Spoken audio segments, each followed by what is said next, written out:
A blessed Sunday morning to everyone. Welcome to MZCF Online Sunday Service. At kami po ay nagagalak na makasama po ang bawat isa muli sa ating pagsamba at pagtanggap ng salita ng Diyos sa umagang ito. And sa mga kapamilya at kaibigan po natin na first time na makasama po sa ating online Sunday service, we welcome you at salamat po sa inyong pagdalo sa ating service this morning. And we hope that this time will be a fruitful, a meaningful, and a blessed time for you. Sana po ay makatagpo ninyo rin ang ating Panginoon maging sa inyong mga tahanan. At sa umaga pong ito, tayo po ay magpapasimula sa ating panalangin. Amen. Pasalamatan po natin ang Panginoon sa kanyang kabutihan at katapatan sa atin, lalo na sa panahon ngayon ng quarantine. Pasalamatan natin siya sa kanyang proteksyon na ginagawad niya sa atin, lalo na sa panahon ngayon na mas tumataas pa ang cases ng COVID-19. At salamat din sa Panginoon sa mga nagbungang mabubuting bagay sa ating buhay habang tayo ay nasa quarantine. Sige po, pasalamatan natin ang ating Panginoon.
Amen. Pangalawa po, let's pray for our church na patuloy nating ipanalangin ang proteksyon ng Panginoon para sa iglesia, physically from COVID-19 and spiritually from the works of the enemy. Magliwanag ang iglesia sa panahon ngayon ng krisis at ang bawat individual at pamilya ay maging pagpapala at tanglaw ng pag-asa sa kani-kanilang mga komunidad. At mas magliwanag nawa ang pag-ibig ni Jesus sa ating mga buhay at mangusap ito sa mga taong hindi pa nakakakilala sa Kanya. At lalo pang lumalim ang ating relasyon sa Panginoon at mas makilala pa natin siya ng lubos. Maunawaan natin ang Kanyang kinikilos at ang direksyon na nais niya para sa atin at maging masunurin tayo sa Kanya. Sige po, let's pray for item number 2.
Para po sa pangatlong prayer item, let's pray for our Philippine government na igawad ng Panginoon ang karunungan sa lahat ng mga opisyal ng gobyerno, lalo na sa panahong ito ng krisis. Nawa ay pangunahan ng Panginoon ang kanilang mga desisyon at nawa ay huwag pahintulutan ng Panginoon ang mga personal na interes na magkaroon ng impluensya.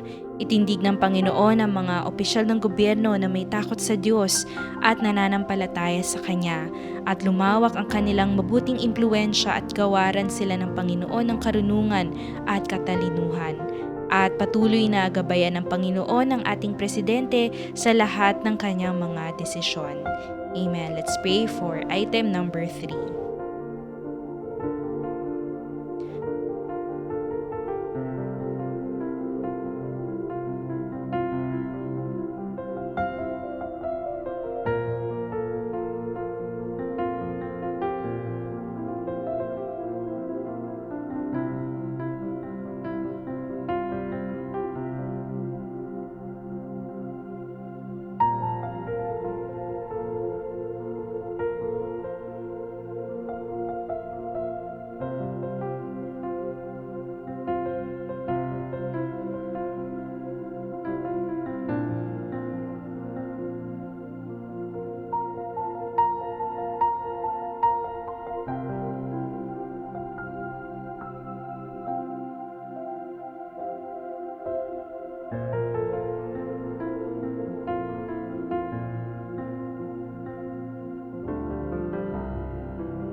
Para po sa pang-apat nating prayer point, let's pray for the COVID-19 cases.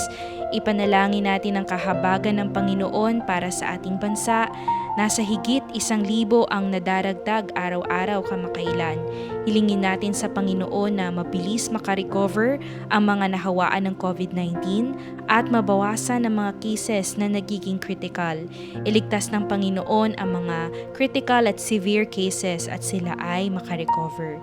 Ingatan ng Panginoon ang mga manggagawa na pumapasok araw-araw. Ingatan sila ng Panginoon sa kanilang pagsakay sa mga pampublikong sasakyan at pakikisalamuha sa maraming tao. Ipanalangin natin na mabilis makadevelop ng epektibong bakuna at gamot para sa COVID-19. Sige po, let's pray for item number 4.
Para po sa ikalimang prayer item, let's pray for our frontliners and healthcare facilities. Patuloy nating ipanalangin ang ating mga doctors, nurses, allied medical staff at sanitation workers. Hilingin natin ang proteksyon, kalakasan, katatagan at kapahingahan para sa kanila. Isama rin natin sa panalangin ng mga frontliners ng iba't ibang ahensya ng gobyerno na siyang unang humaharap sa mga returning overseas workers. Ingatan nawa sila ng Panginoon. At huwag mapuno ang mga healthcare facilities natin sa pagdami ng kaso ng COVID-19. Mabilis na gumaling at makalabas ng ospital ang mga nakakonfine dito at hilingin natin ang probisyon ng Panginoon para sa mga PPEs at iba pang mga equipment at facility na kakailanganin ng ating mga ospital. Huwag rin magkulang ang mga bilang ng mga healthcare workers. Let's pray for item number 5.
Pang-anim po, let's pray for our nation na magtagumpay nawa ang mga efforts ng mga local and national government sa pagpigil ng pagkalat ng COVID-19. Matutunan nawa ng bawat Pilipino ang kahalagahan ng pagsunod sa minimum health standards tulad ng pagsuot ng mask, paghugas ng kamay at social distancing. Huwag maging pabaya at mas maging alerto ang bawat isa sa mga panahong ito. At bigyan ng Panginoon ng tamang strategy ang ating gobyerno upang mapigilan ang pagkalat ng COVID-19. Let's pray for item number 6.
At sa panghuli po, ipanalangin po natin ang ibang mga bansa. Pumili tayo ng isang bansa na nais nating ipanalangin at sambitan natin ang pagpapala. Hilingin natin ang kahabagan ng Panginoon at kagalingan para sa mga na-infect ng COVID-19, karunungan sa mga lider ng mga bansang ito, at pagpalain ng Panginoon ang kanilang ekonomiya sa gitna ng krisis. Let's pray for the other nations.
Amen. Hallelujah. Let's seal our prayers. Thank you, Lord God. Panginoon, marami pong salamat sa patuloy ninyong katapatan, kahabagan, O Lord, sa aming mga buhay. Lord, sa gitna nga po ng krisis ay mas nakikilala ka namin, mas nararanasan namin ang iyong kapangyarihan at ang iyong kabutihan, Panginoon. Bagamat nagpapatuloy ang krisis ng COVID-19 sa aming bansa, Lord, nagpapatuloy rin ang iyong dakilang pagkilos sa aming buhay at sa iyong iglesia at sa buong bansa, O Lord, maging sa buong mundo. Dalangin namin, Panginoon, na ang iyong layunin ang siyang maganap sa buhay ng bawat isa sa amin. Lord, we seal every prayer uttered this morning with your precious blood. In the mighty name of Jesus, we pray. Amen and amen. Hallelujah! Magandang umaga po muli sa bawat isa sa atin and we welcome you once again to MCCF Online Sunday Service. At we are happy na kasama po namin kayo sa umagang ito. Binabati po muli namin ang mga kaibigan natin, ang mga family members natin na first time na makadalo ng ating online Sunday service. Welcome po sa inyong lahat and we are happy to worship the Lord with you this morning. At sa atin pong pagsisimula sa umagang ito, samahan niyo po akong basahin ang Psalm 24 verses 1 to 10. Sige po, sama-sama po nating basahin ito. Verse 1, The earth is the Lord's and all its fullness, the world and those who dwell therein, for he has founded it upon the seas and established it upon the waters. Who may ascend into the hill of the Lord, who may stand in his holy place? He who has clean hands and a pure heart, who has not lifted up his soul to an idol, nor sworn deceitfully.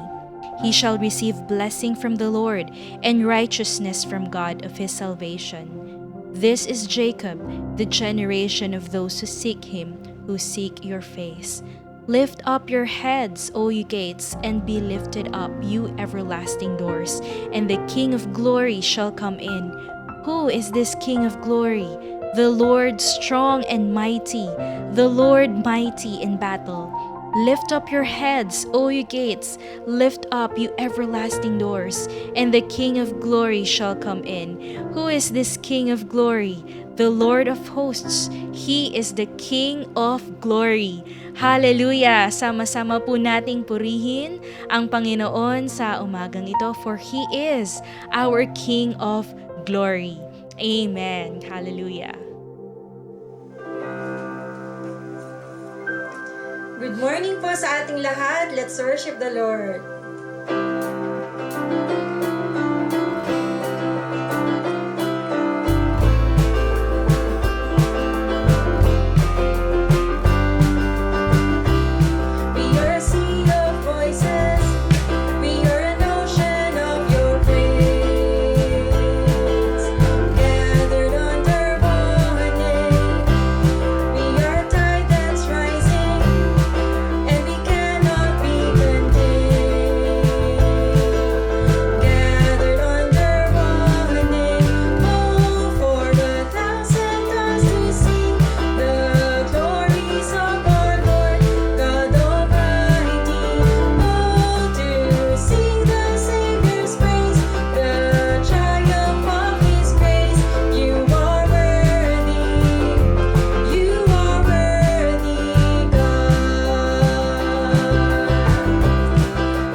take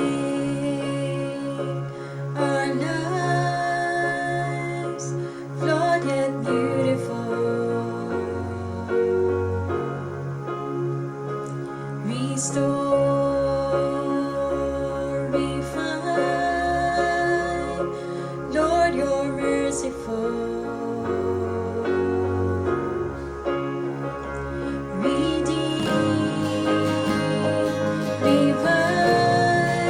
Spirit of God, breathe on your church, pour out your presence, speak through your word. We pray in every nation, Christ be known, our hope and salvation, Christ alone.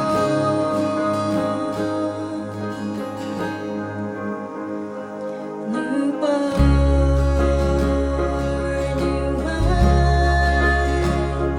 as divisions fall.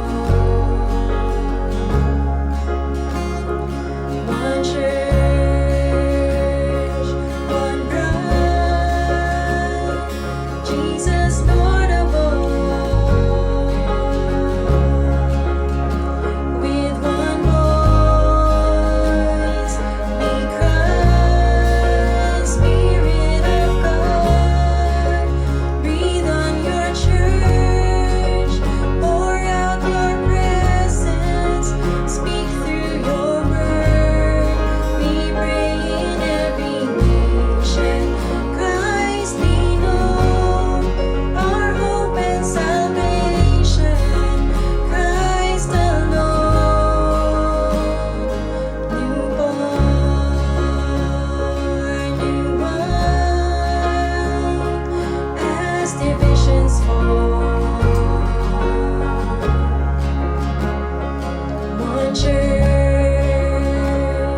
one bride, Jesus Lord of all.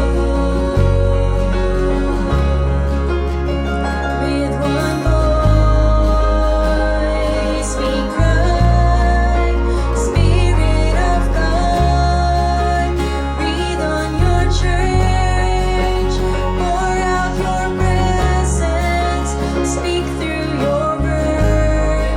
We pray in every nation, Christ be known, our hope and salvation, Christ alone. So God, we pray to you, humble ourselves again. Lord, would you hear our cry? Lord, will you heal our land? That every eye will see, that every heart will know, the one who took our sin, the one who died and rose. So God, we pray to you, humble ourselves again. Lord, would you hear our cry? Lord, will you heal our land? That every eye will see, that every heart will know, the one who took our sin, the one who died and rose. And when your kingdom comes, and when at last you call, we'll rise to worship you alone. Spirit of God, breathe on your church, pour out your presence, speak through your word. We pray in every nation, Christ be known, our hope and salvation, Christ alone.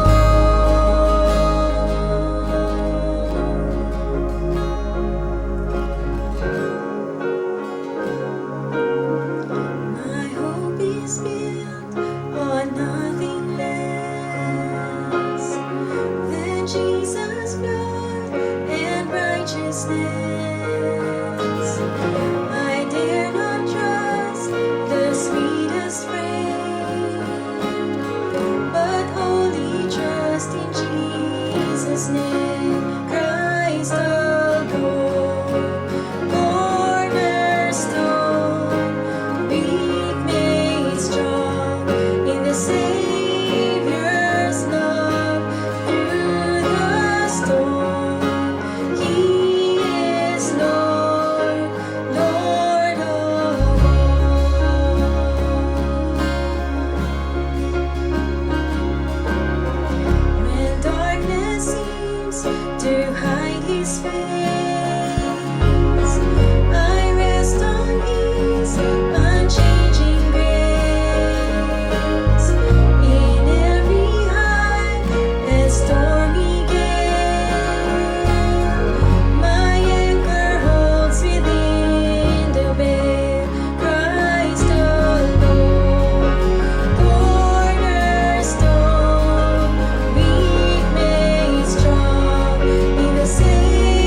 Son of Man, the Son of God, His kingdom come.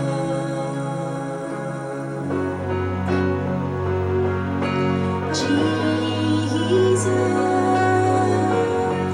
redemption sacrifice,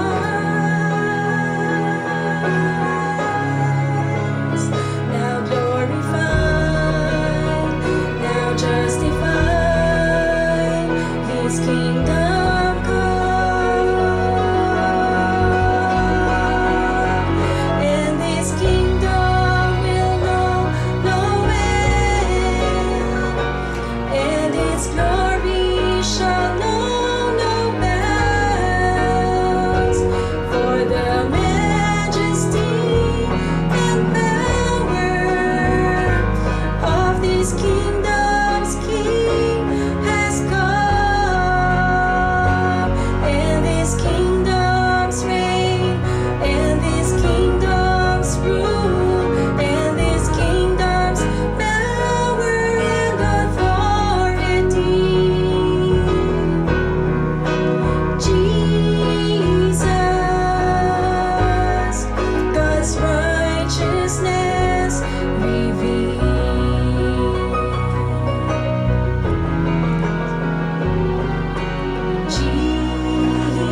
Lord. Truly, your name is powerful, O Lord Jesus. And we worship you this morning, Lord God. You alone deserve all glory and honor, O God. Lord, we lift your name on high, Father. And you are worthy of all of our praise, Lord God. We thank you, Lord, for your presence. We thank you, Lord God, for you are at work, Lord God, in our lives. Thank you, Lord Jesus. We worship you. In Jesus' name we pray. Amen. Amen. Thank you, Lord. So, Amen. Thank you, Sister Lisette and Pastor Arjun, for leading us in worship this morning. And let us continue to prepare our hearts to receive God's word this morning. And today, atin pong matatanggap ang salita ng Panginoon mula sa isa sa ating mga elders ng MCCF. Let's all welcome Pastor Odi Valencia.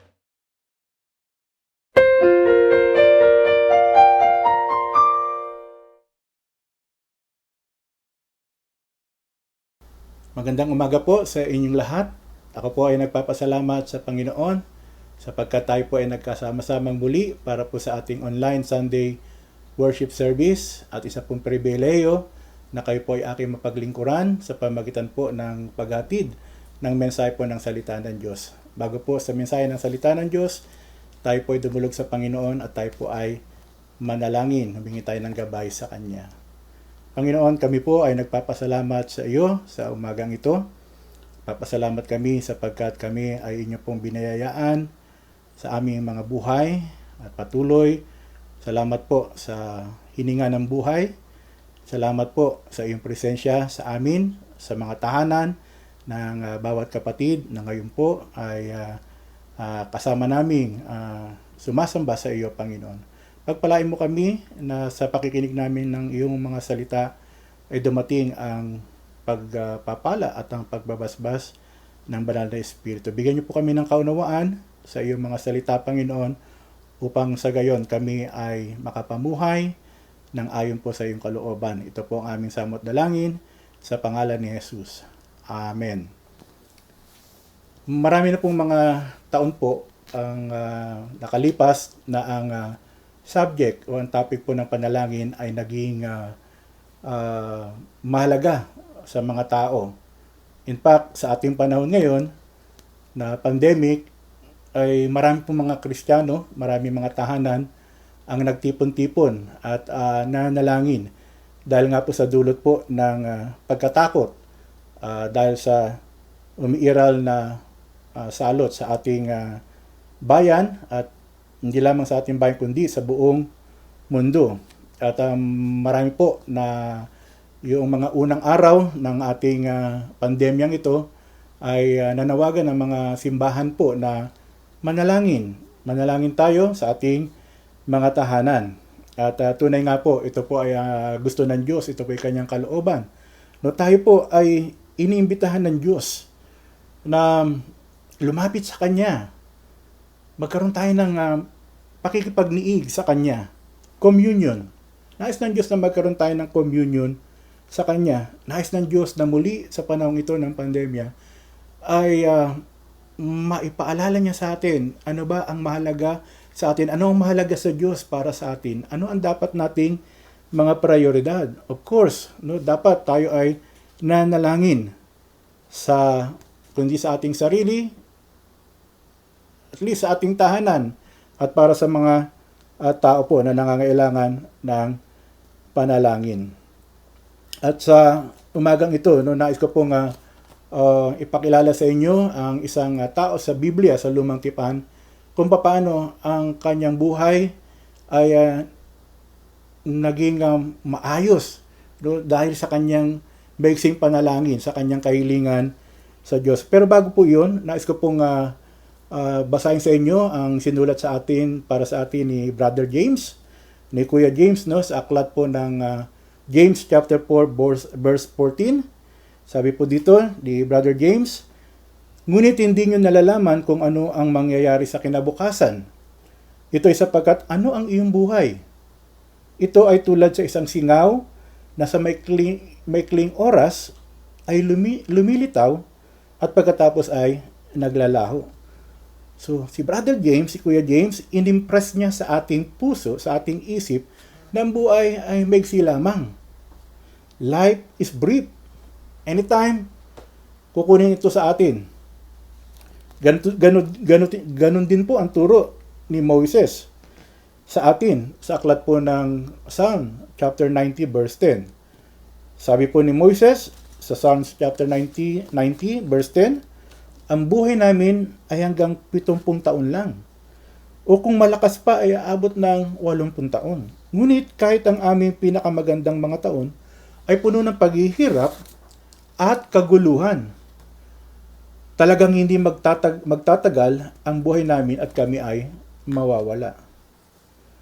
At dito po, yung kaigsian at kaiklian ng ating buhay, pinapakita po ni Moises, kaya nga siya po ay nanalangin din sa Diyos. No? Ituloy natin yung pagbasa sa verse 12 ng Psalm 19. Sabi niya sa Diyos, ipaunawa niyo sa amin na ang buhay namin ay maiksi lang, upang matuto kaming mamuhay ng may karunungan. So tinuturo sa atin ni Moises, nais niyang ma-recognize natin na ang buhay ay maiksi lamang at kailangan natin humingi ng karunungan sa Diyos.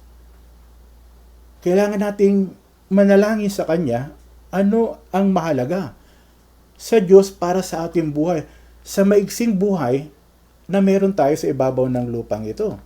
Ano ang mahalaga? Ano ang nais ng Diyos para sa atin?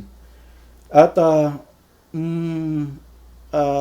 years and years, mahabang panahon po nung ito na ay sinulat ni Moises, itong Psalm 90. Pagkatapos nito, si Haring Solomon ay sumulat din ng isang aklat sa Bible na ang tawag natin ay Proverbs, sa Tagalog mga kawikaan. At kung ating tutungayan, titignan po ang aklat na ito ni Solomon, makikita natin yung mga karunungan na kanyang isinulat, yung mga karunungan na dapat ay meron po tayo. Pero hindi lamang si Moises po ang may akda po ng Proverbs o ng mga kawikaan. Katunayan po yung ika-30 chapter, no, yung the 30th chapter ng Proverbs ay isinulat po ng isang tao na ang pangalan niya ay Agur. Agur. No? Siguro nga Agur, no? O Agur. Pero sino si Agur? Siguro narigyan natin si Abraham, narigyan natin si Isaac, kilala natin si Jacob, kilala natin si David, si Solomon. Maraming mga sulat patungkol sa kanila sa Biblia. Pero sino si Agur? Hindi natin siya kilala, kahit ako. No, ilang beses ko nang nabasa po ang aklat po ng Proverbs o ng mga kawikaan. At titiyak ko po sa inyo, nabasa ko po yung chapter 30 kasi hanggang chapter 31 ang Proverbs. Pero ito po, dahil po sa araw na ito, bago po dumating po ang linggong ito, ako'y nanalangin sa Diyos. Sabi ko, Panginoon, ano po ang inyong nais na maging mensahe ko po para sa inyong mga anak at sa mga taong makakasama namin sa aming online Sunday worship service. Isang araw po, habang ako po ay nagbabasa po ng Biblia, bigla ko po nakita po itong banner, no? May malit na banner lang, tapos nakalagay, The Prayer of Agur. Na-curious po ako. Tapos, binasa ko siya. Nung binasa ko po siya, parang sasalita siya sa aking puso. At sabi nga, siguro Lord, ito ang gusto mong aking mensahe para sa linggong ito. Sino si Agur? No, si Agur ay, sabing ganon, the son of Jaki. No, siya ay anak ni Jaki. Pero kahit na sinabi kung sino ang kanyang tatay, wala pa rin mga patungkol po sa kanyang tatay. Kaya kukunti pa lamang, wala tayong pagkakakilanlan sa kanya. Maliban po no, sa salitang ito, sa kanyang mamaya babasahin po natin no, yung Proverbs 30 verses 7 to 9. Pero dito po sabi niya po no, na para makilala natin ng kahit ng konti si Agur, sabi niya ganun, chapter 30 verse 7 ng Proverbs, sabi niya, do not refuse me before I die. Do not refuse me before I die. At pwede nating sabihin na si Agur ay matanda na, or nararamdaman niya na ang kanyang buhay ay malapit nang matapos. Alam niyo po, ang ibig kong sabihin ng pangalang Agur po ay compiler. No, compiler, no, gathered together, no, iniipon, no, o kinukuha ang mga bagay tapos kanyang kinukompile. No, sabi nga po sa Hebraic name o sa Hebrew name ng pangalan ni Agur, the one who first gathered maxims together. No, kaya siguro yung chapter 30 ay kanyang sinulat, no, sa gabay ng banal na espiritu, isinulat niya ang mga salita ito sa chapter 30. Ang ibig mong sabihin ng the son of Jackie sa wikang English po, the one who is spot out, or sa isang English word, despise. Sa Tagalog po, hinamak. So, ang anak ni Jackie ay isang hinamak na anak. Siguro po, naalala nyo, no, noong yung The Prayer of Jabez. Naalala nyo po ba? Siguro marami sa inyo nakabasa po ng The Prayer of Jabez. Ito po ay sinulat po, no, ang may akda nito ay si Bruce Wilkinson. Year 2000 po. No? So matagal na po yung librong yun. Nasa OMF pa po ako noon. Ay naging bestseller book din po ito ng OMF. So sino ba nga ba si Jabez? No? Kasi ang yung book nga ay tinitlean na The Prayer of Jabez. No? Sabing ganun, Jabez was an honorable man in the Old Testament. At ito yung kanyang prayer. No? Jabez cried out to God. Sabi niya ganun sa wikang niya, oh, that you would bless me and enlarge my territory. Let your hand be with me and keep me from harm so that I will be free from pain. Gusto natin yung mga ganitong panalangin, hindi po ba? Lord, pagpalain mo ako, Lord.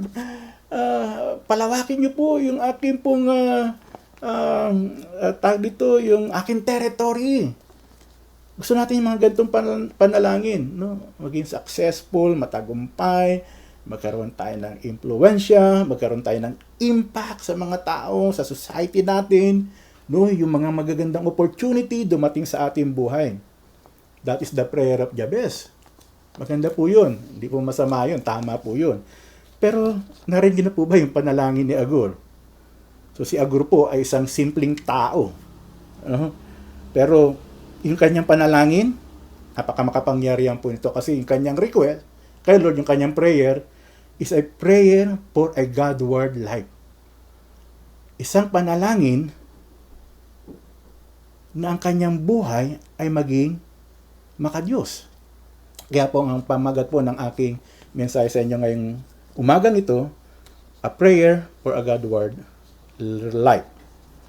So, kahit na pag binasa po natin yung panalangin ni Agur, hindi pa rin po natin siya kokonti pa lamang din po yung ating pagkakilanlan sa kanya. Pero alam niyo po, sabi nga po ng isang sumulat patungkol sa prayer po, no, makikilala mo daw ang isang tao din sa pamamagitan o sa uri ng kanyang panalangin. Pakinggan mo yung panalangin ng taong yon. Magkakaroon ka ng idea patungkol sa taong ito na nananalangin. So, sa umaga ito, nais ko pong introduce sa inyo ang isang tao ng pangalan po ay Agur at ang kanyang panalangin po. At dito po makita po natin, ito pong mapagpakumbabang lalaki na nalangin sa Diyos. Hindi siya nanalangin para ma-impress, no, ang tao. Hindi ma-impress, no, hindi para masabing napakagaling niyang manalangin o kaya napakagaling niyang mangaral ng salita ng Diyos. Hindi, ang kanyang panalangin ay patungkol sa kanyang paghahanap, no, ng kanyang paghingi ng tulong sa Diyos na makapangyarihan. So, ang setting po ng panalangin ni Agur na ito po ay kasama po sa tinatawag natin sa Bible na wisdom literature or wisdom writings po. At yung wisdom book po na ito, Job, Ecclesiastes, and also these Proverbs, this is about kapag binasa natin itong mga librong ito ng wisdom writings or literature, pinapatungkulan po nito yung paano tayo dapat mamuhay sa ibabaw ng lupang ito bilang mga Kristiyano. Kaya yung panalangin ni Agur ay isa pong halimbawa po ng tamang panalangin at paghingi sa Diyos na yung kanyang buhay ay maging maka-Diyos po. Tinuturo sa atin ng wisdom writings, no? Itong literature na ito, yung ini-emphasize niya rito yung skillfulness natin na mamuhay po ng pamumuhay ayon sa Diyos, sa kalooban ng Diyos, sapagkat yun po ang kanyang layunin at ang kanyang naisin. Ito po, basahin na po natin ngayon yung Proverbs chapter 30, verses 7 to 9. O Kawikaan, mga Kawikaan, Kabanatang 30, talatang 7 hanggang 9. Panginoon, may dalawang bagay akong hihilingin sa inyo. Kung maaari, ibigay niyo ito sa akin bago ako mamatay. Una, tulungan niyo ako na huwag magsinungaling. Pangalawa, huwag niyo akong payamanin o pahirapin. Sa halip, bigyan niyo lamang ako ng sapat para sa aking mga pangangailangan. Dahil kung yumaman ako, baka sabihin kong hindi ko na kayo kailangan. At kung ako naman ay maghirap, baka matuto akong magnakaw at mailagay ko kayo sa kahiyan. Meron po tayong pwedeng makuha po, no? Meron po akong tatlo, maaari, no? Pagka ito ay binasa nyo ulit sa inyong mga tahanan, kunin nyo yung Bible niyo, basahin nyo ulit yung Proverbs 30 verse 7 to 9, siguro po meron kayo pwedeng idagdag. Pero tatlong bagay po, no, na maaring i-share ko sa inyo na aking po natutunan. Una po, we should pray with humble submission. Una po, manalangin po tayo nang meron pong pagpapakumbaba na nagpapasaka po sa Diyos. Sabi niya po sa verse 7, no? Two things I ask of you. Dalawang bagay ang aking hinihingi sa inyo o inihiling sa inyo. Sa pangalawang lesson po, no, na maaari ko pong share sa inyo, hindi po ito yung ating outline, pero ito po ay maaring sa Bible studies ay matutunan natin. Pangalawa, sa ganun, we should pray with spiritual priorities. So, kung pagka nanalangin po tayo, hingin natin sa Diyos, Lord, ano po ba yung mga nais ninyo, no, na aking maging pamumuhay bilang inyong anak? Spiritual priorities. Sa verse 7 din, sabi niya ganun, kung maaari, ibigay niyo sa akin ito bago ako mamatay. Pangatlo po, the lesson na pwede ko pong i-share sa inyo, we should pray with godly wisdom. Two things I ask, sabi ni Agur. Dalawang bagay po ang aking hihilingin sa inyo. Point number 1. Sa English po, ask God to remove the things that block your pursuit. Una po, unang punto, humiling tayo sa Diyos na alisin niya ang mga bagay na hadlang sa ating paghagad na magkaroon po ng banal na pamumuhay. So si Agur, no, ni-recognize niya yung kanyang weaknesses. Sabi niyo, Lord, ito pong aking kahinaan. Madali po akong magsinungaling. At Lord, pag mayaman ako, yung aking weakness, makalimutan ko kayo. Pag mayroon naman ako, Lord, baka gumawa ko ng masama at ay mapahiya ko ang inyong pangalan. So, Agur recognized his weaknesses. And that's why he asked God to be shielded. Siya ay proteksyonan ng Lord. Ingatan ng Panginoon sa mga areas ng kanyang buhay na masisira ang kanyang relationship sa Diyos.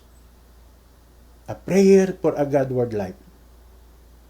Remove far from me, falsehood. Sabi po sa English Bible po, no? O sa Tagalog po, alisin niyo po sa akin, no, ang kabulaanan. At pangalawa, alisin niyo po sa akin, no, ang pagsisinungaling. Sa English Bible po kasi, ang nakasulat po doon ay remove from me falsehood and lying. Sa Tagalog Bible po natin, yung falsehood tsaka yung lying ay pinag-isa, ginawa pong pagsisinungaling po. So sa unang area ng buhay ni Agur, humingi po siya ng tulong sa Diyos. Sabi niya, Panginoon, wag niyo po akong pabayaan ako ay mandaya at magsinungaling po. At ito po ang maghihiwalay sa akin sa iyo. Alam niyo po, kapag tayo po ay laging gumagawa po ng mga pandaraya po, no, isang araw po makikita na lang natin ang ating buhay na tayo po ay wala na po sa Diyos. No? Makita natin sa ating buhay na normal na lamang ang pandaraya. Kasi Agur, sa kanyang panalangin, nais niyang humingi po ng integridad. Nais niyang maging tapat. Nais niyang magkaroon ng malinis na budi. No, ayaw niya yung pag nasa church siya ay banal. Pagkatapos ng church, siya ay hindi na banal. Hindi siya nagpray, Lord, tulungan mo po ako na magsabi lagi ng katotohanan. No, ang hinihingi ni Agur sa kanyang panalangin, Lord, kapag meron po mga opportunity na ako po ay gagawa po ng pandaraya at ng pagsisinungaling, Panginoon, ilayo mo po ako. No? God, keep me from temptation and sin. Nais ni Agur ng deliverance sa mga bagay na siya ay mahina. Yung pandaraya, pagsisinungaling. At maaaring nabasa niya ang aklat ni Moises. Sa Exodus chapter 20 verse 16, the 9th commandment. Ano ba yung 9th commandment?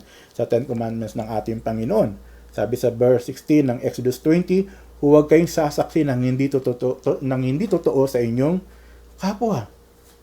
Sa Proverbs chapter 12 verse 22, nasusuklam ang Panginoon sa mga nagsasabi ng kasinungalingan, ngunit nalulugod siya sa nagsasabi ng katotohanan. Even in the New Testament, sabi po ni Apostol Pablo sa Ephesians chapter 4 verse 25, kaya huwag na kayong magsisinungaling. Ang bawat isa ay magsabi ng katotohanan sa kanyang mga kapatid kay Kristo, dahil kabilang tayo lahat sa iisang katawan. Colossians chapter 3 verse 9, huwag kayong magsinungaling sa isa't isa dahil hinubad nyo na ang dati ninyong pagkatao at masasamang gawain. So kahapon sa ating Bible study, online Bible study, binasa natin yung Colossians chapter 3 verses 1 to 17. Yung pamumuhay bilang Kristiyano. Revelations chapter 21 verse 8. Pero nakakatakot ang sasapitin ng mga duwag. Mga ayaw sumampalataya sa akin, sa Diyos. Marurumi ang gawain, mga mamamatay tao, mga immoral, mga mangkukulam, mga sumasamba sa Diyos-Diyosan. At lahat ng sinungaling. Itatapon sila sa nagliliyab na lawang apoy at asupre na siyang ikalawang kamatayan. We need to pray like Agur. Kailangan, manalangin tayong katulad ni Agur. Mawala sa atin, yung pandaraya, yung kabulaanan, matanggal sa ating buhay bilang mga Kristiyano yung pagsisinungaling. Let deception, falsehood, or lying be removed far from us. We must not lie and must not be involved in the lives of others. So si Agur po, siya po nais niyang maging isang lalaki ng Diyos na lagi nagsasabi ng katotohanan. Kasi mas dali po kung tayo ay hindi nagpapasubmit sa Lord na magsalita po ng mga kasinungalingan kaysa magsalita po ng katotohanan. So ayaw ni Agur na siya ay maging bahagi ng kadayaan o ng mga pandaraya. Ayaw ni Agur, kaya siya nagpray kay Lord. Two things, Lord, I ask. Ayaw niya na siya ay magsinungaling. Si Agur po ay isa pong honest man. Siya po isang upright man. Nais niya, ma-please niya si Lord. Ma-please niya ang Diyos sa kanyang buhay. Kaya nga sabi niya, Agur prayed for deliverance from moral contamination. Tayo ay nating maging biktima ng mga pandaraya. Para hindi po tayo maging biktima po ng mga pandaraya, huwag po tayo mandaya. Alam niyo po, si Satanas po ay tinawag po na deceiver of the whole world. Sabi po ng Revelations chapter 12 verse 9. Kaya itinaboy ang malaking dragon, ang ahas, nung unang panahon na tinatawag na Diablo o Satanas na nanlilinlang sa mga tao sa buong mundo. Itinapon siya sa lupa kasama ng kanyang mga anghel. Mahabasa din po natin sa Matthew chapter 4 verse 8 to 9 kung paano na ang Panginoong Yesus ay kanya rin pong tinukso o dinadaya. Sabing ganun, pagkatapos, dinala pa siya ng diablo, no, ang Panginoong Yesus sa isang napakataas na bundok at ipinakita sa kanya ang lahat ng kaharian sa mundo at ang kayamanan at ang kadakilaan ng mga ito. At sinabi ng diablo kay Jesus, ang lahat ng iyan ay ibibigay ko sa iyo kung luluhod ka at sasamba sa akin. Yes, I don't want to be deceived. Kaya nga, kung ako ay madaya, dapat hindi ako maging mandaraya. Dapat tayo ay maging mga tunay na kaibigan ng ating mga kaibigan na nagsasabi lagi ng katotohanan. No, na laging bilang mga anak ng Diyos, no, anak ng katotohanan, no, na binibuild up natin, no, ang bawat isa at hindi natin sila dinadaya. Pangalawang punto po, ask God not to give you things that detour your pursuit of godliness. Pangalawang punto, hingin natin sa Diyos na tayo kanyang bigyan ng mga bagay na tayo ay huwag pahintulutan ng Diyos, no, na mali siya o magkaroon ng maling daan, no, palayo sa pamumuhay bilang isang anak ng Diyos. So una, sabi ni Agur, tulungan niyo ako na huwag mandaya at magsinungaling. Pangalawa, do not give me poverty. O huwag mo po akong pahirapin, Panginoon. Or riches. Panginoon, huwag mo akong payamanin. So sa pangalawang area nito, muli hiningi ni Agur sa Diyos, no, na Lord, huwag mo akong bigyan ng mga bagay na hindi ko kayang hawakan. Ito man ay kayamanan o ito man ay kahirapan. Lord, do not give me more than I can handle, either in wealth or poverty. Si Agur ay natatakot, no, na baka kung siya ay pagyamanin ng Lord, ay makalimutan niya ang Diyos. O kung masyado naman siyang mahirap, baka makagawa siya ng isang bagay na ikahiya, na magiging kahiyan ang pangalan ng Diyos. Kaya ang panalangin ni Agur ay isang sapat lamang, no, upang yung kasapatan na iyon ay hindi siya humantong, no, sa mataas na pride. O kasi sabi niya, mayaman ako, kaya kaya ko gawin ang mga bagay. Or sabi naman niya, Lord, wag naman akong maging mahirap. Baka magnakaw ako ng pagkain ko para sa aking pamilya. Naalala ko tuloy yung balita, no, yung truck driver yata yun, no, or padyak siguro, na nagnakaw ng 2 lata ng spam, di ba? So nung interview siya, nung sabi niya gano'n, kasi nagugutom na yung kanyang pamilya, wala nang makain. Kaya naalala ko, no, sabi niya gano'n. Totoo nga talaga nun. So si Agur, humingi siya sa Diyos ng sapat na kanyang pangangailangan sa araw-araw. Tapos ang dulot nito sa kanyang buhay, siya ay nagpapasalamat sa Diyos. Pasalamat tayo sa Diyos, no, sa kanyang mga provision. Pagkatapos ito, maging dependent tayo sa susunod na mga pagkapala ng Diyos sa ating buhay. So sabi niya, Lord, wag naman pong extreme poverty. Yun nga, baka dahil sa kahirapan, ako ay magnakaw at mapahiya ang iyong pangalan. Minsan, no, pagka sabi, narinig ko, no, na ito kalooban ng Lord na ako ay maging mahirap. Minsan, yun nga, no, hindi tama, no, na kalooban ng Diyos na ako ay maging mahirap, maging mas mahirap pa sa daga. Kaya natin si Agur, no? Lord, sapat na pagpapala sa araw-araw ng aking buhay. 'Di ba? Sabi nga ni Jesus, no, na humingi kayo sa Diyos, no, sa inyong mga pangangailangan sa inyong buhay. Sabi niya sa Matthew chapter 6 verse 11, bigyan niyo po kami ng aming pagkain sa araw-araw.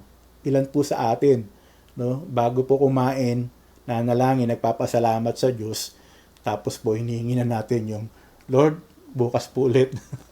No, yung ating pagkain sa araw po ng bukas. So naalala ko po, no, nung ang Diyos ay kanyang inilabas ang Israel, niligtas niya ang Israel, no, from from Egypt, no? Ang isang provision ng Lord, mana. Sabi gano'n ng Lord sa mga Israelita, kumuha lang kayo ng sapat para sa inyong pamilya. Bukas, uulan ulit ng mana. Pero ano ginawa ng maraming mga Israelita? Kumuha sila ng sobra. Kaya kinabukasan, yung mana nila, yun, panis na. No? Alam niyo po, yung biyaya ng Diyos, laging fresh, no? Laging sariwa, no? Every morning. In Matthew chapter 7, verse 7 to 8, humingi kayo sa Diyos at bibigyan kayo. Hanapin ninyo sa Kanya ang hinahanap nyo at makikita ninyo. Kumato kayo sa Kanya at pagbubuksan kayo. Sapagat ang lahat ng humingi ay nakakatanggap. Ang naghahanap ay nakakakita at ang kumakatok ay pinagbubuksan. Yun po yung puso ng Diyos.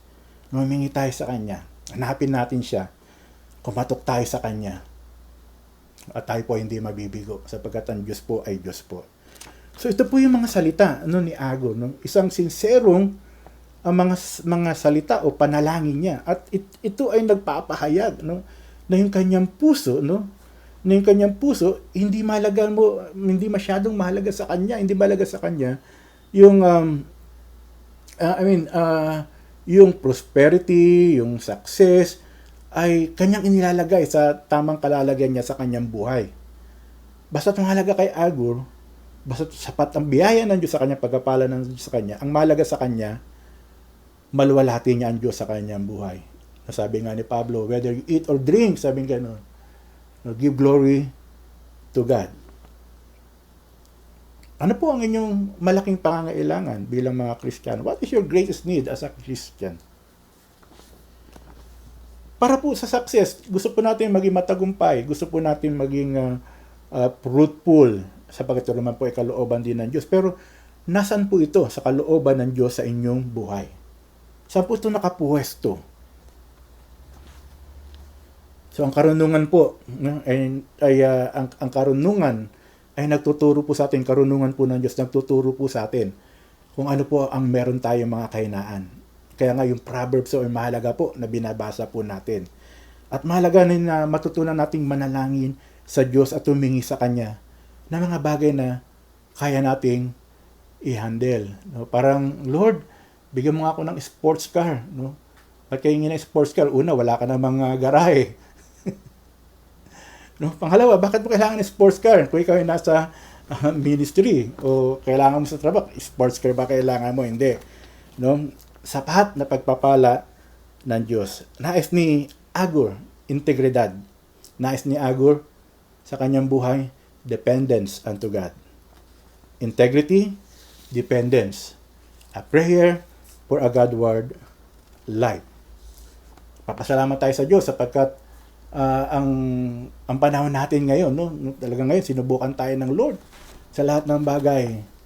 Nitong pandemic na ito, nitong coronavirus na ito, talagang tayo nilagay ng Lord sa isang pagsubok kung paano tayo magtitiwala sa Kanya sa pang-araw-araw nating pangangailangan. Ako, nagpapasalamat ako kasi naka-fourth wave ako dito sa aming barangay.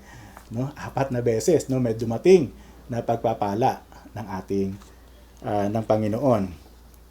Sa pagtatapos ko po, mga kapatid, ako po ay namamanix po sa inyo. Ako po ay nakikiusap sa inyo.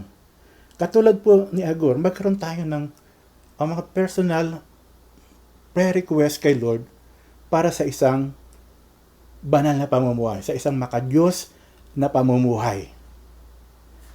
Hindi natin kailangan gayahin si Agor. No? Siguro, kayo naman ay mga totoong tao, no?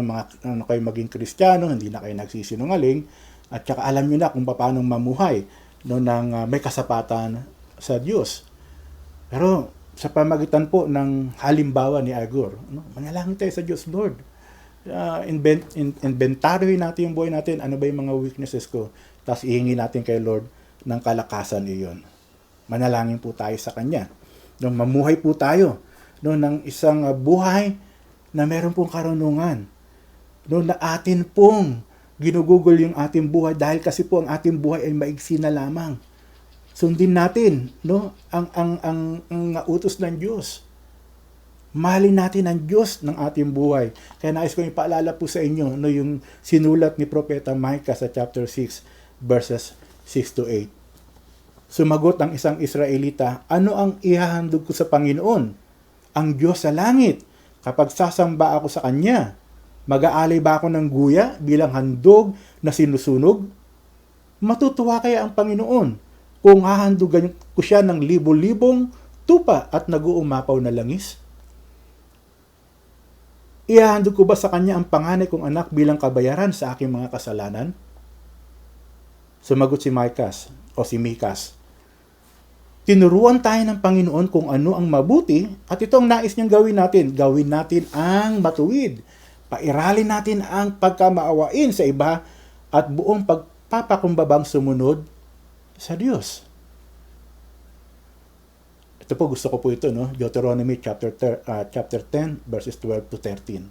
Saklat po, no, na sinulat din ni Moises. Deuteronomy chapter 10, verses 12 to 13. Sabing ganon, at ngayon, o mga mamamayan ng Israel, o mamamayan ng Pilipinas, ang hiningilan ng Panginoon na iyong Diyos sa inyo ay, una, igalang ninyo ang Diyos. Igalang ninyo siya. Pangalawa, mamuhay ayon sa kanyang pamaraan. Pangatlo, mahalin siya. Pang-apat, maglingkod sa kanya ng buong puso't kaluluwa. Panglima, sundin ang lahat ng mga utos at tuntunin niya na ibinigay ko sa inyo, sabi ni Moises, sa araw na ito para sa ikabubuti ninyo. Prayer for a God-word life. At si Apostol Pablo din po sa Colossians chapter 3 verse 1 and 2. Yesterday, Wednesday, nag-start po yung ating family devotion po. So yan, family devotion, tapos meron tayong prayer guide. Sabing ganun, Colossians chapter 3 verse 1, binuhay kayong muling kasama ni Kristo. Kaya sikapin ninyong makamtan ang mga bagay na nasa langit, kung saan naroon si Kristo na nakaupo sa kanan ng Diyos. Doon ninyo ituon ang isip ninyo at hindi sa mga makamundong bagay. Tayo po ay binuhay, nakasama ni Kristo. Kay Kristo na tayo. Kaya sikapin natin na yung mga bagay na nasa langit ay makamtan natin sapagkat naroon si Kristo. Nakaupo na siya sa kanan ng Diyos. Doon natin ituon ang ating isip at hindi sa mga makamundong bagay na ito. Kaya nga, katulad ng panalangin ni Agur, manalangin tayo for a God-word life. Ako ay nanalangin po doon na sa bawat isa na tayo ay maging mapagmahal sa Diyos, magpakumbaba, magpasalamat, sumunod sa Diyos. Ako po ay nanalangin para sa bawat isa na ating ituon ang ating isip at ang ating puso sa mga bagay na mahalaga. Mahalaga para sa Diyos. Mahalaga na nais ng Diyos na nasa ating buhay. Kaya nga kung ikaw ay nakay Kristo na, you are hidden in Christ. I encourage you, brothers and sisters, continue to live close or closer to God. Mamuhay tayo ng mas malapit pa sa Diyos. So, I encourage you to pray a God-word life. Manalangin tayo, Lord, gusto ko pong maging anak ng Diyos na sumusunod sa iyo. Nais ko po, Panginoon, na mamuhay ng ayon sa iyong kalooban, ng mayroong banal na pamumuhay. Kung ikaw po, na ngayon po ay nasa inyong tahanan at kasama po ng inyong mga mahal sa buhay at kayo po ay wala pa kay Kristo, hindi nyo pa naisuko ang inyong buhay kay Kristo, kayo po ay aking pong hinihimok, hinahamon, lumapit po kay Kristo. Isuko po ninyo ang inyong buhay kay Kristo.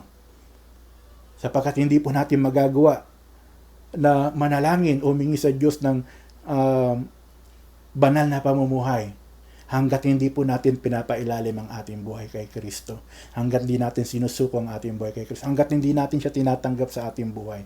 Hanggat hindi po tayo nagsisisi ng ating mga kasalanan. Hanggat hindi po tayo nananampalataya sa Kanya at tatalikuran ang ating mga kasalanan at tayo ay magpapabautismo para sa kapatawaran ng ating mga kasalanan. At pagkatapos, tayo po ay mamuhay ng ayon sa kalooban ng Diyos. And sa pamagitan po nito, maaari na po tayong manalangin, Lord, tulungan mo po ako. Ito po ang mga bagay na gusto ko po ibigay ninyo sa akin. Magagawa mo lamang iyon, kaibigan. Kung ang iyong buhay ay sinuko mo na kay Kristo. Ikaw ay nagsisi ng iyong kasalanan.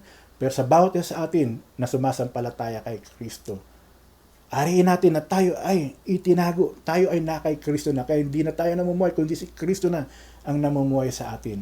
At kung ano yung pamumuhay ni Kristo, yun ang dapat makita sa atin. Ngunit patuloy pa rin tayong humingi sa Diyos. Lord, ang mga bagay na ito ang nais ko po. Mahalin kayo, sumunod sa inyo, maging dependent sa inyo, Panginoon, maging tapat sa inyo, Panginoon, dumakad sa katuwiran at sa katotohanan. At sa puntong ito, ako po ay mananalangin bilang pagtatapos po at pagsasara po sa mensahe po ng salita ng Diyos. Ako'y dumadalangin na biyayaan ng Diyos ang kanyang mga salita upang tayo po ay magkaroon ng kalakasan sa araw na ito at sa mga araw pa ng darating sa ating buhay. Panginoon, kami po ay nagpapasalamat sa iyo, Panginoon, sapagkat kami ay binigyan niyo po ng pagkakataon na si Kristo po ay makilala namin sa aming mga buhay. Para sa kanila, Panginoon, nang ngayon pa lamang po magsusuko ng kanilang buhay sa iyo, Panginoon. Lord, tanggapin niyo po sila, Panginoon. Patawarin niyo po sila sa kanilang mga kasalanan. Pumasok po kayo sa kanilang buhay. Kayo ay maging hari, Panginoon at Panginoon sa kanilang mga buhay. At mula sa araw na ito, kaming lahat, Panginoon, kapag kami mananalangin sa iyo, bukod, Panginoon, sa mga bagay na kailangan po namin sa aming mga buhay sa pang-araw-araw. Bukod, Lord, sa mga panalangin namin para sa aming bansa, sa aming syudad, sa aming bayan. Bukod, Panginoon, sa mga panalangin namin sa aming mga pang-araw-araw na pangangailangan. Lord, tulungan mo kami, turuan mo kami. Katulad, Panginoon, ng panalangin ni Agur, Panginoon. Humingi kami, Panginoon, ng tulong sa iyo para sa isang pamumuhay na naaayon sa iyong kalooban, na naaayon sa iyong banal na pamumuhay para po sa bawat isa sa amin, Panginoon. Pagpalain niyo po ang mga salitang ito na binanggit ng inyong lingkod, Panginoon, at sa aming mga puso ay makasumpong po ng matabang lupa, at magkaroon po ng pag-usbong sa aming mga puso ang salitang ito, Lord God, at sa kanyang pag-usbong, Panginoon, siya ay lumago, Panginoon, hanggang siya ay magbunga, Panginoon, ang bunga ng mga banal na Espiritu. Salamat po sa iyo. Pagpalain, Panginoon, ang iyong dakilang pangalan. Sa pangalan ni Jesus, ito po ang aming samot dalangin. Amen. Amen. God bless you all. Thank you, Lord. Salamat, Pastor Odi, sa pagbabahagi ng mensahe ng Panginoon sa amin sa umagang ito. And let's take this time to respond to the Lord, to His message to us. Maging panalangin nga po natin ang awit na ito at hilingin natin ang biyaya ng Panginoon na tayo ay mamuhay ng makadiyos na pamumuhay at tulungan tayo ng Panginoon na mamuhay ng kalugod-lugod sa Kanya. Let's all respond to God's message by singing this song. Amen.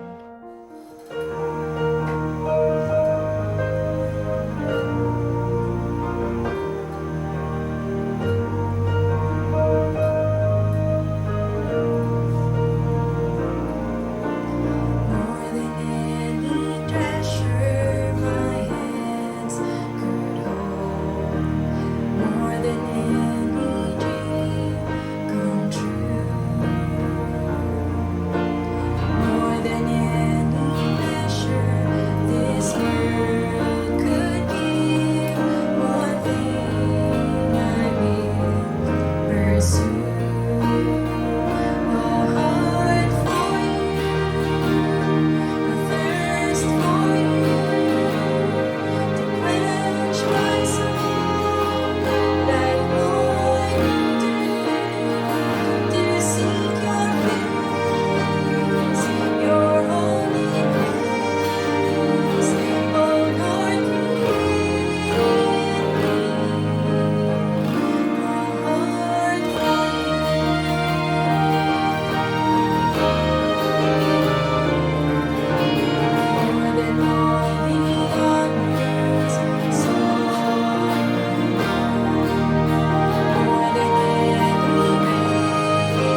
Truly, O God, it is our prayer to have, O Lord, a heart for you. It is our prayer, O Lord God, na magkaroon ng godly lives, O Father, that is pleasing to you, O God. May your grace, Father, enable us to live for you, to live a life that is pleasing and God-glorifying.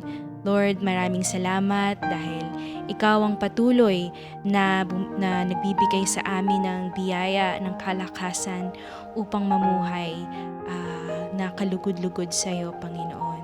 May your grace abound in our lives. This we pray in the mighty name of Jesus. Amen and amen. Hallelujah. Nawa ang bawat isa sa atin ay napagpala sa mensahe ng Panginoon sa atin sa umagang ito. At bago po tayo magtapos, katulad nga po ng nabanggit natin last Sunday, ini-encourage po natin ang bawat isa na magbahagi ng kanilang mga testimonies sa naranasan nilang kabutihan at kapangyarihan ng Panginoon, especially during this lockdown period. Ang mga testimonies po na ito ay makakapagbigay kaluwalhatian sa Panginoon at mag-encourage din sa ating mga kapatiran. So today, meron po tayong ibabahagi na testimony mula sa isa sa mga kapatiran natin na nakaranas ng pagpapagaling ng Panginoon sa kanilang pamilya. Ito'y walang iba kundi si Sister Bing Partoza, and allow me to read her testimony. Last May 2020, in the midst of lockdown, our family was happy to know that my daughter Corinne was pregnant with her second baby. She had her check-up and was informed that it seems there was no heartbeat. Her second ultrasound confirmed that there was indeed no heartbeat. After her DNC procedure, she had the RT-PCR swab test. But days later, the result was released and she was COVID-19 positive. My mind swirled. How bad can it be? Thank God she was asymptomatic. The barangay nurse monitored her and her household every day, her husband and daughter, her sister Carla, and her 2 kids. I requested Pastor Edwin for prayers, and Corinne was included in the MZCF Daily Prayer Guide. Thank God and thank you for your prayers, MCCF family. After her quarantine, her swab test was negative. Praise God. But COVID-19 did not stop. Josh Caleb, Carla's son, tested positive. His x-ray showed he has basal pneumonia and was given antibiotics. Again, I requested for prayers. Thank God no other symptoms developed. Once again, thank you MZCF family for your prayers. In all this, we as a family have never doubted God's love and protection as we recite Psalm 91, Psalm 23, and Psalm 121 before going to bed. We know He is in control. We know He is with us, watching over us. Praise to you, Lord Jesus, for the healing. Thank you, MZCF family, for upholding my family in your prayers during our trying times. God bless and stay safe. Praise God for sharing your testimony, Sister Bing. And salamat po sa lahat na sumama na manlalangin para sa kanyang pamilya. So we would like to encourage everyone na mag-send din po kayo ng inyong mga testimonies para maibahagi po natin dito sa ating online Sunday service. Kung nais nyo pong magbahagi ng inyong testimonies, you can send your testimonies to Pastora Cora Langi sa kanyang email address na cbl.langi@gmail.com. And please send also your photos at mga relevant photos patungkol sa inyong testimony. At kami po ay nagagalak na nakasama po namin kayo muli sa ating online Sunday service. Patuloy po tayong mag-iingat at lagi po nating tatandaan ang mga minimum healthcare protocols. Huwag po nating kakalimutan maghugas ng kamay, magsuot ng face mask, and to always observe social distancing, especially pag tayo ay nasa mga matataong lugar. And with that, thank you once again, and we will see you next week for our online Sunday service. God bless you, everyone.